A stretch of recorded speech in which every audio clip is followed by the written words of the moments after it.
Bonjour, nous souhaitons aujourd'hui partager avec vous l'opinion des jeunes sur la violence dans la région de l'océan Indien. Quels sont les cas les plus fréquents de violence dans votre pays? Chez nous à La Réunion, on peut retrouver 3 grands types de violences envers les enfants. Il y a tout d'abord les violences physiques, ça peut être les coups donnés par les adultes aux enfants, mais aussi les enfants entre eux. Ensuite, il y a tout ce qui est violence verbale, les insultes, les mauvaises paroles, ce qu'on appelle les gros mots. Et enfin, ce qu'on peut appeler aussi les violences faites à soi-même.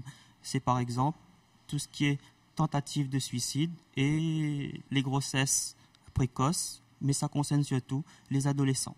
Je dirais que pour les Comores, les cas les plus fréquents de violence contre les enfants sont surtout les châtiments corporels qui peuvent avoir lieu contre les enfants non seulement dans la famille mais aussi à l'école.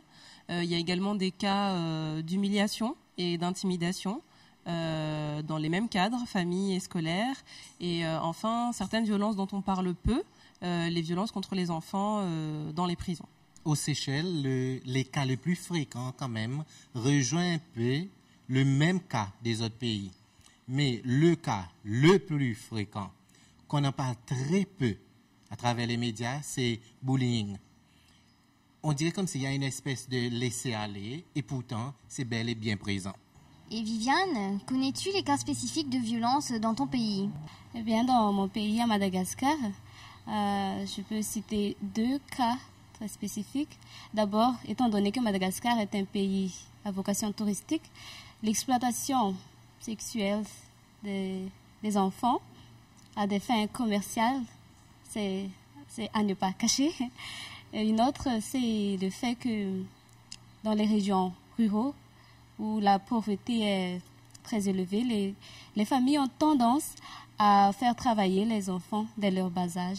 Lamia, quelle est ta responsabilité à l'égard des enfants en tant que jeune citoyen dans ton pays? Alors en tant que jeune comorienne, je dirais que ma responsabilité en tant que citoyenne, suite aux violences faites à l'égard des enfants, ce serait dans un premier temps d'ouvrir les yeux et de voir qu'effectivement il y a des violences qui sont faites contre les enfants dans mon pays. Ensuite d'essayer de prévenir ces violences à mon niveau, qui est peut-être petit mais qui sera quand même un niveau. Et ensuite d'éveiller aussi les consciences des personnes qui nous entourent. Ma responsabilité à l'égard des jeunes en tant que jeune citoyen de l'océan Indien, je dirais que ça commence tout d'abord par l'exemple. Il faut qu'on ait quand même des gens qui donnent des exemples comment vivre avec les enfants, comment aimer ses enfants et apprendre à aimer comme les enfants aiment. Et puis, on va aussi s'engager à aider les autres qui ont besoin d'apprendre à aimer les enfants et les aimer convenablement. Aux décideurs de l'océan Indien, je voudrais vous dire, dans un premier temps, d'écouter les enfants et les jeunes de l'océan Indien parce qu'ils ont des choses à dire, des choses concrètes et réalisables.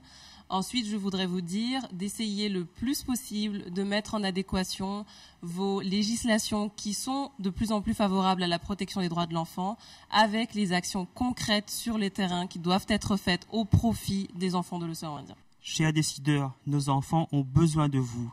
Il faut se battre, il faut continuer à mener des politiques contre les formes de violence qui affectent les enfants.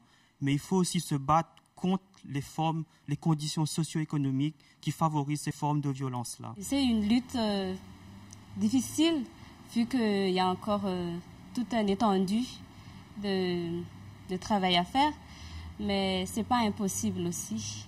Il y a les luttes sur tous les plans, à la fois physique, psychologique, sur la violence contre les enfants. Aux décideurs, je vous prie de garder les enfants à cœur quand vous prenez vos décisions. N'ayez pas que de soucis pour les hommes d'entreprise, pour les capitalistes ou pour vos besoins personnels de rester au pouvoir. Ayez un cœur d'enfant, car ce sont ces enfants, ce sont nos enfants, l'avenir de nos îles. Alors je demanderai aux décideurs aujourd'hui de se mobiliser, car à l'heure qu'il est, ce sont les parents qui ont besoin de formation afin d'éduquer leurs enfants à la non-violence, car comme vous le savez, un enfant qu'on éduque est un homme de demain.